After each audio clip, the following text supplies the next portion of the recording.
Hello friends, welcome back to A D updates.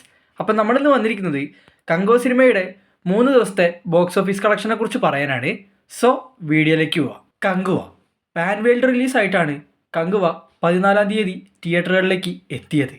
Pan world release ആയതുകൊണ്ട് തന്നെ pan world ട്രോളുമാണ് പടത്തിന് കിട്ടിക്കൊണ്ടിരിക്കുന്ന troll ഏകദേശം ചെറുതായിട്ടൊന്ന് കുറഞ്ഞിരുന്നു. എന്നാൽ സൂര്യയുടെ കുടുംബത്തിലെ, അതായത് സൂര്യയുടെ വൈഫായിട്ടുള്ള ജ്യോതികപ്പോൾ ആ ട്രോള് വീണ്ടും എക്സ്ട്രാ ആയിട്ട് കങ്കുവയ്ക്ക് മേടിച്ച് കൊടുത്തിരിക്കുകയാണ്. അതിൻ്റെ ഒരു വീഡിയോ ഞാൻ കഴിഞ്ഞ ദിവസം, അതായത് ഇന്നലെ ഇട്ടിരുന്നു. കാണാത്തവരുണ്ടെങ്കിൽ പോയി കാണുക. ലിങ്ക് ഞാൻ ഡിസ്ക്രിപ്ഷനിൽ കൊടുക്കാം. അപ്പോൾ കങ്കുവ 3 ദിവസത്തെ വേൾഡ് വൈഡ് കളക്ഷൻ ഏകദേശം 127,64 ലക്ഷം രൂപയാണെന്ന് ഇപ്പോൾ ഒഫീഷ്യലായിട്ട് സിനിമയുടെ പ്രൊഡക്ഷൻ ടീമായിട്ടുള്ള സ്റ്റുഡിയോ ഗ്രീൻ ഇപ്പോൾ പുറത്ത് വിട്ട് കഴിഞ്ഞു. എന്നാൽ കോമഡി അതല്ല, കളക്ഷൻ തള്ളാണ്. നല്ല ഹൈ വോൾട്ടേജ് ടെറിഫിക് തള്ളാണ്.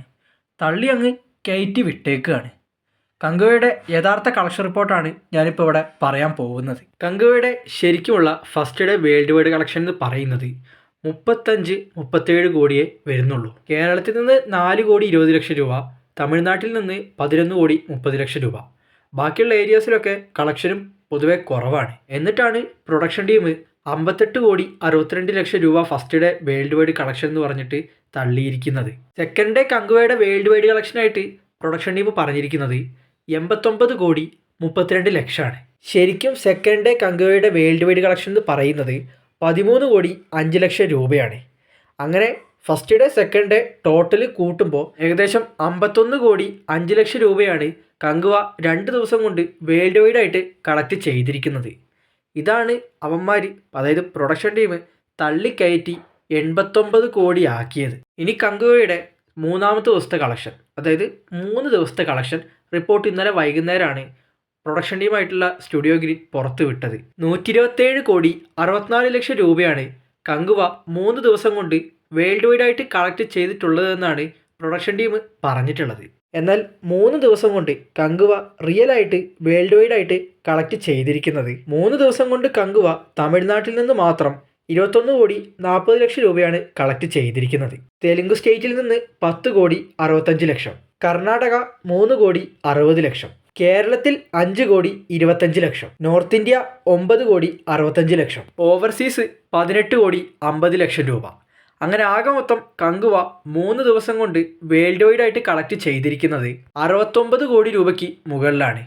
ഇത്രയാണ് കങ്കുവയുടെ 3 ദിവസത്തെ world wide collection. Production team ഇത് തള്ളി 127 കോടിയിലേക്ക് എത്തിച്ചു. ഈ ലെവൽ തള്ളി ഇതുവരെ ഇന്ത്യൻ സിനിമയിൽ ആരും കണ്ടിട്ടുണ്ടാവില്ല. കങ്കുവയ്ക്ക് ഒന്നാമത് നെഗറ്റീവ് റെസ്പോൺസ് ആയതുകൊണ്ട് ബുക്കിംഗ് എല്ലാം കുറവാണ്. നിങ്ങൾ ബുക്ക് മൈ ഷോ എടുത്തു കഴിഞ്ഞാൽ തന്നെ മനസ്സിലാവും, കങ്കുവേനെക്കാട്ടിലും നല്ല രീതിയിൽ ബുക്കിംഗ് ശിവകാർത്തികേയൻ്റെ അമരനുണ്ട്. കുറേ സ്ഥലങ്ങളിൽ കങ്കുവയ്ക്ക് ബുക്കിങ്ങും ഇല്ല, അതുപോലെ തന്നെ വാഷ് ഔട്ട് ആവുകയും ചെയ്തിട്ടുണ്ട്. പിന്നെ ഇവർക്ക് എവിടുന്നാണ് ഇത്രയും കളക്ഷൻ കിട്ടുന്നതെന്ന് ഒരു പിടുത്തവും കിട്ടുന്നില്ല. അല്ല, പിന്നെ പ്രൊഡ്യൂസറിനെയും പറഞ്ഞിട്ട് കാര്യമല്ല. 100-400 കോടി ബഡ്ജറ്റിൽ ഇറക്കിയ പടമല്ലേ, മുടക്കിയ പൈസ എന്തായാലും കിട്ടൂല എന്ന് പ്രൊഡക്ഷൻ ടീമിന് നല്ല രീതിയിൽ അറിയാം. അതുകൊണ്ടാണ് നാട്ടുകാരെ കാണിക്കാനെങ്കിലും ഈ രീതിയിൽ കളക്ഷൻ തള്ളിക്കയറ്റുന്നത്. പിന്നെ പൊതുവെ എന്നോട് എല്ലാവരും പറയുന്നുണ്ട് ഞാനൊരു സൂര്യ ഹെയ്റ്ററാണ്, നീ സൂര്യനെ മാത്രം എയിം ചെയ്തിട്ടാണ് വീഡിയോ ഇടുന്നതെന്ന്. ഞാൻ ഒരിക്കലും സൂര്യ എന്ന നടനെ ഒരു വീഡിയോസിലും മെൻഷൻ ചെയ്തിട്ടില്ല. പകരം കങ്കുവ എന്ന സിനിമയെയാണ് മെൻഷൻ ചെയ്തത്. പിന്നെ സൂര്യയുടെ ഭാഗത്തും തെറ്റുണ്ടോയെന്ന് ചോദിച്ചാൽ തെറ്റുകളുണ്ട്. ഓവർ ഹൈപ്പ് കൊടുക്കാൻ പാടില്ലായിരുന്നു. പടത്തിൻ്റെ മെയിൻ മിസ്റ്റേക്ക് ശിവയുടെ പണ്ണൽ തന്നെയാണ്. അതുകൊണ്ടാണ് കാട്ടാവരാതെന്ന് പറയുന്നതും. പിന്നെ സൂര്യണ്ണൻ്റെ അഭിനയം നല്ല ബോറായിരുന്നു. പൊതുവെ പുള്ളിയുടെ സിനിമകളിലെല്ലാം പുള്ളിയുടെ അഭിനയയിലും നമുക്കെല്ലാവർക്കും ഇഷ്ടമാകുമായിരുന്നു. കങ്കുവയിൽ അതുപോലുമില്ല. അതുകൊണ്ട് എല്ലാവരും മനസ്സിലാക്കുക, ഞാനൊരു സൂര്യ ഹൈറ്റർ ആയതുകൊണ്ടല്ല വീഡിയോ ഇടുന്നത്. ഓക്കെ, അപ്പോൾ ഇത്രയുള്ള ഇന്നത്തെ അപ്ഡേറ്റ്സ്. ബാക്കി അപ്ഡേറ്റ്സും കാര്യങ്ങളൊക്കെ ആയിട്ട് നമുക്ക് നെക്സ്റ്റ് വീഡിയോയിൽ കാണാം. അതിനു മുമ്പ് വീഡിയോ ലൈക്ക് ചെയ്യുക, വീഡിയോനെ കുറിച്ചിട്ടുള്ള നിങ്ങളുടെ അഭിപ്രായം കമൻറ്റ് ചെയ്യുക, ചാനൽ എല്ലാവരും സബ് ചെയ്ത് സപ്പോർട്ട് ചെയ്യുക. So bye guys.